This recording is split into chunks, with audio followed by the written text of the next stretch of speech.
So here we are near the corner of Lewis and Cerritos. Quite a few homeless people here. Some of the women I spoke with said there's no room in the shelter, and so the police are letting them stay on the sidewalk out here. But what an awful situation it is. They got to be out here stressing out. Some of them are really uncomfortable, of course. It's cold. Just please pray for the situation. The homeless will get the shelter they need soon. Please share the video, like, subscribe, do join Homeless Advocates for Christ on Facebook. And I heard the police are going to be coming possibly, I guess they're already here this morning, I guess. But also, the city that's supposed to be here at 9 a.m. not too long from now, so I'm trying to hang out here and see what happens. But so here we are with Alita's suite, and she's in a tent here on the sidewalk here, unfortunately. But maybe explain a little bit about what happened, your experience with the shelters, the police, and what's the situation right now? It's just that there's no shelters that accommodate me and my service animal. I've had her for 9 years, this month, perhaps. And it's, unfortunately, the shelters have not been kind to her. When I was first homeless, I started actually at the Armory and was there for a month and a half. And they said when I went in there, your dog can't bark. And I said, no, absolutely not. She only barks if you knock at the door. And I had no problems whatsoever. Grateful to get into the first shelter, the one in Santa Ana, safe place. And didn't accommodate some of the women that were there. I didn't go along with the crowd. And, you know, as far as illegal activity. And they started... When they can't get to me, they get to my dog. Yeah. And unfortunately, that's kind of been the case every time since then. And, you know, I step away for a minute, and once getting her barking and pricking on her, and the other three are commenting and writing up, you know, as far as I'm getting written up 3 times each time. So, you know, it adds up. I was really sick one day and a blackout, and I remember my dog barking and me pulling her up to me on the cot, and when I woke up there were all my clothes thrown next to my head on the floor. So that's why my dog was acting so vicious, you know, and you know, come to find out, I guess she had snapped at one of the women that were throwing things at me, and you know, they just didn't want to tell me because they didn't want me to get upset. And so they ended up making me put a muzzle on her. I couldn't find one that fit her. I went through, I bought 7 and help. And I literally bought 7, you know, after going through everyone at PetSmart. I went online, Amazon, and bought 7 different kinds there. And, you know, and 3 at whatever PetSmart, trying them on. Nothing fits this royal base. It's, you know, a Russian Fox Terrier and not a Chihuahua and not anything else but herself. And I was supposed to leave it on her the whole time unless she was in the kennel, which she's not used to the kennel. But my dog is with me at all times. I don't tie her to a bed. I don't put her in a kennel. So if I'm up, which I have insomnia, she's up. Yeah. So if, you know, as she's sleeping with me. If she fell asleep in bed in the cot with me, then that means she's in a muzzle for over 24 hours. If I haven't left that property, it started rubbing her face raw, bleeding, scabbed. It was horrible. Yeah. And you know, I showed her staff the package on the muzzle. It's a 20-minute teaching tool. You know, for barking or biting. You know, you put it on for 20 minutes for the, you know, the wronging, for what the wrongdoing, and you take it off. Otherwise, they're not learning anything. So no, so they have no shelter space right now for you and your dog, right? Right. Well, they keep saying that, but yet when my dog was in dog jail, they had no place for me either. Oh, so they didn't even when you were without the dog. The 2 times when I've been without her, because of being wrongfully arrested, they didn't have a place for me then either. Because they know that as soon as I can, I'm going to get her. Yeah. but they don't. There's been lies that she bit somebody at Salvation Army while we were there for that week. No, that never happened. The person lived in La Mesa, and it was during a cycle of 24-hour abuse, according to the vet, where she'd been tortured by my roommate for several weeks. And there's another girl that can testify to that's at Salvation Army now. And so that's the whole thing. It's every So you have a disability right now? Yeah. I was born. The doctor pushed my head too far over to the side when I was coming out of my mother, and so they had to, it's brachial plexi, they operated on me, removed my deltoid and my shoulder cap and reversed the bicep and tricep and fused the elbow. Wow. So through years of being superwoman and doing everything with pretty much one arm and the rest of my body, I've messed up the right arm and shoulder and everything else as well. Yeah, so... I mean, I learned how to type with one hand. I've done, I no matter what, my dad always told me, don't get mad, figure out another way to do it. Yeah. And so that's what I do. Okay. Thank you for sharing. Appreciate that. Thank you. Yeah. So... Thank you, Dad. No, you did good. So yes, please share this and pray for there's other women out here as well that need shelter.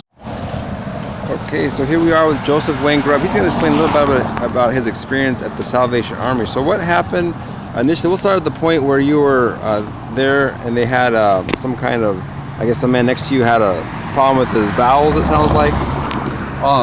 That was at Bridges. Oh, Bridges. Okay, go ahead and maybe talk about this was a little while back ago. A man had a problem. He did number 2 all over himself, and I was asleep and I woke up because of the smell, and it was so bad that I went to staff about it, and they told me they couldn't do anything at that time about it because they couldn't tell him to get in the shower. They had no right to do it or whatever it was. And I told him, well, if you can't do it, there's 911, you can call them and they would probably take him to the hospital to clean it up. Well, anyways, he told me to mind my own business, that there was nothing they were going to do about it, and I got a little upset, and I told him, you need to do your job. And you're sleeping right next to him. He's like right underneath me. They didn't give you an option to go sleep somewhere else or nothing? No, but the smell was so bad, other people were approaching him. Even security went up there and said it really smelled bad over there. And he got in my face, and I told him to get out of my face, and because I felt threatened at that time. And he told me that I had to leave, that I was no longer welcome there.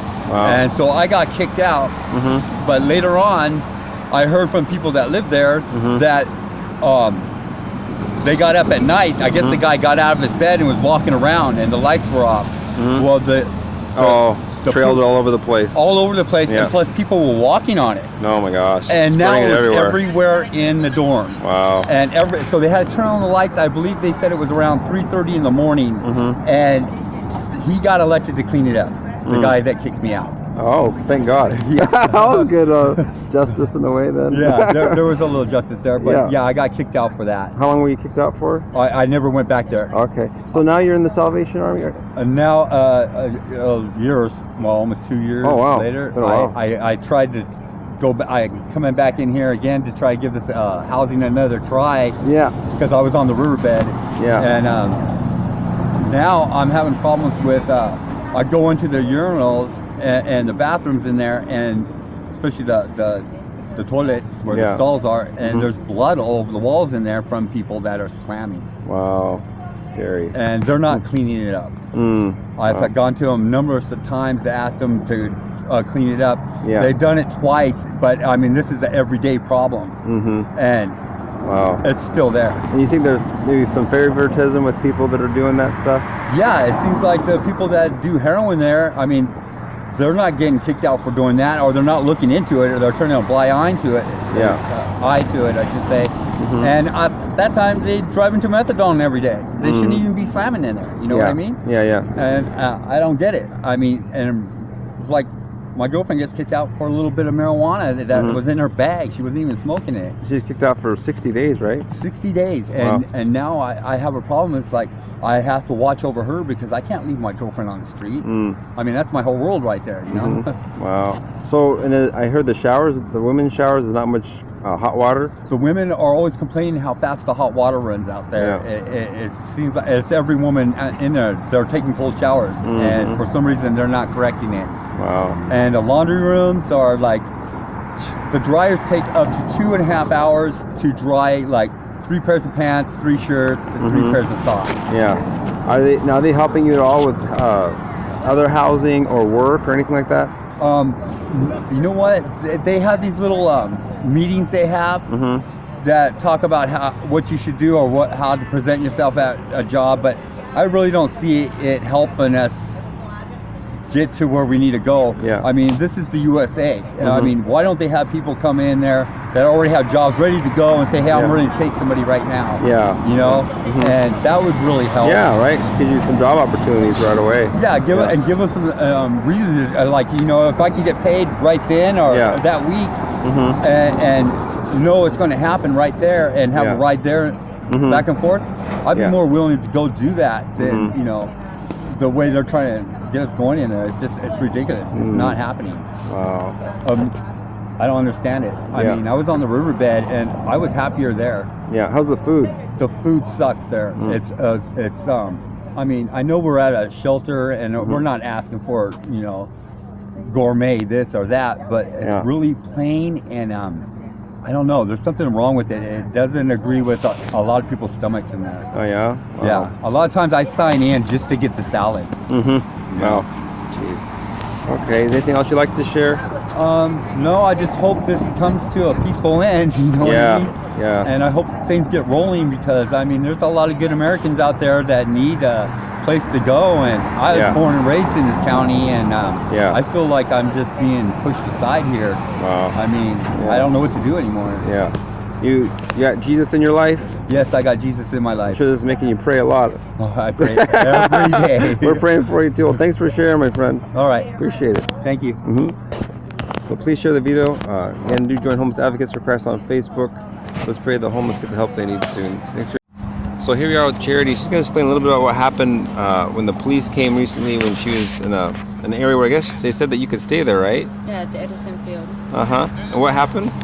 Well, the people from Edison came out and explained to us and showed us a note or a notice stating that we had until Monday to leave, and to make sure that we get all our stuff packed and we were out of that field.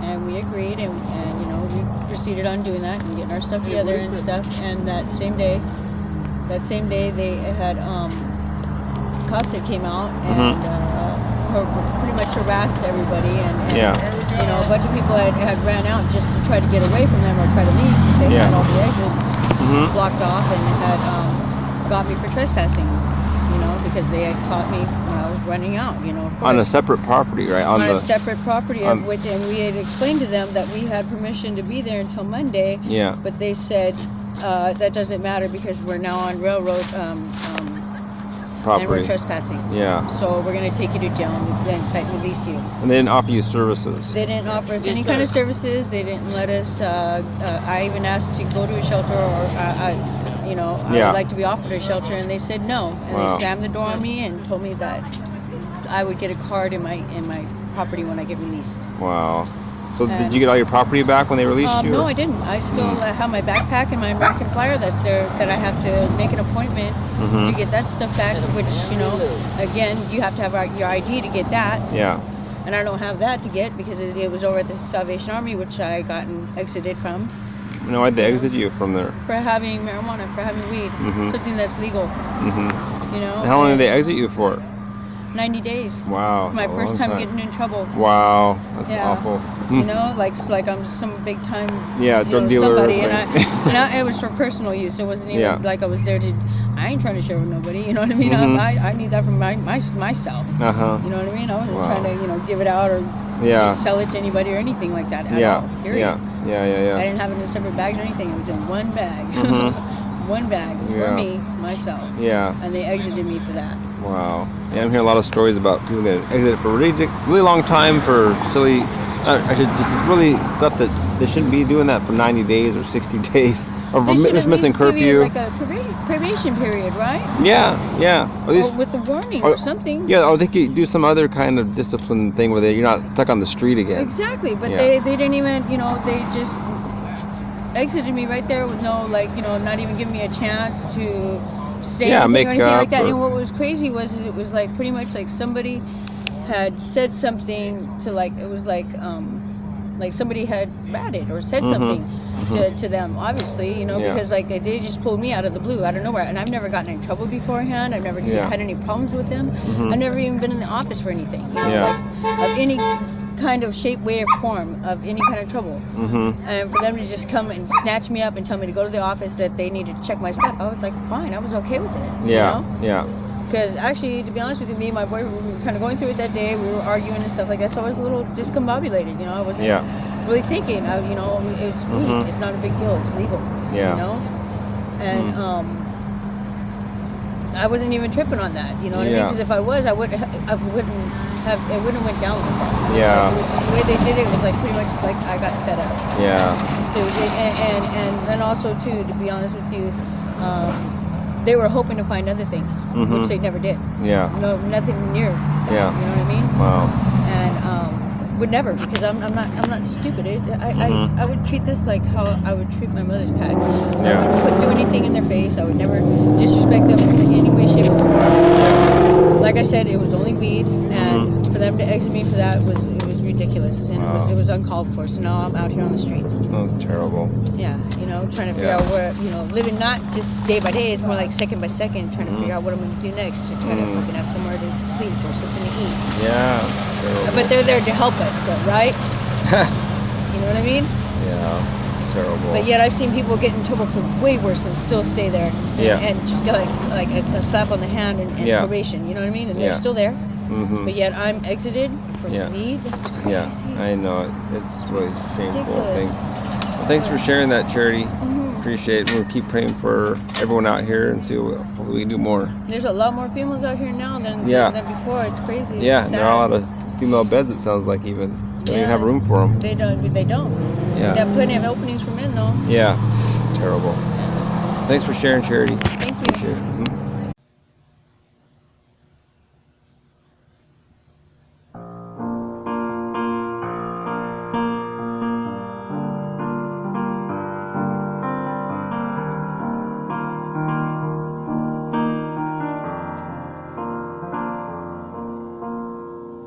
Had a backpack on his back, just got up on the railroad track.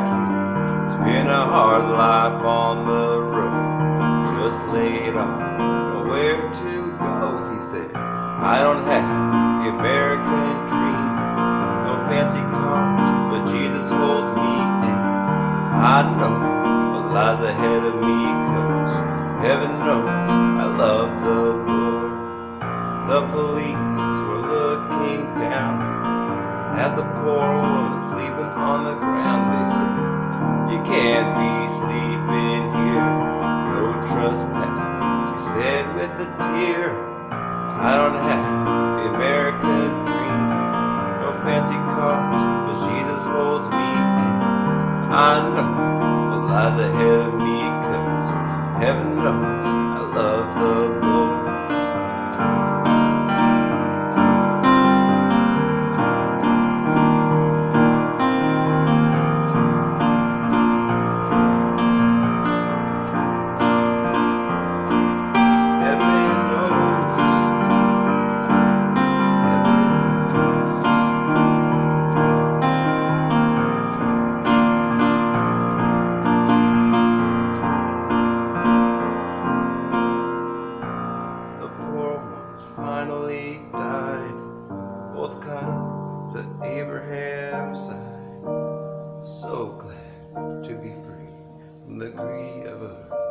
Who love their money, and they said, I don't have the American dream, no fancy cars, but Jesus holds me in. I know what lies ahead of me, 'cause heaven knows I love the Lord.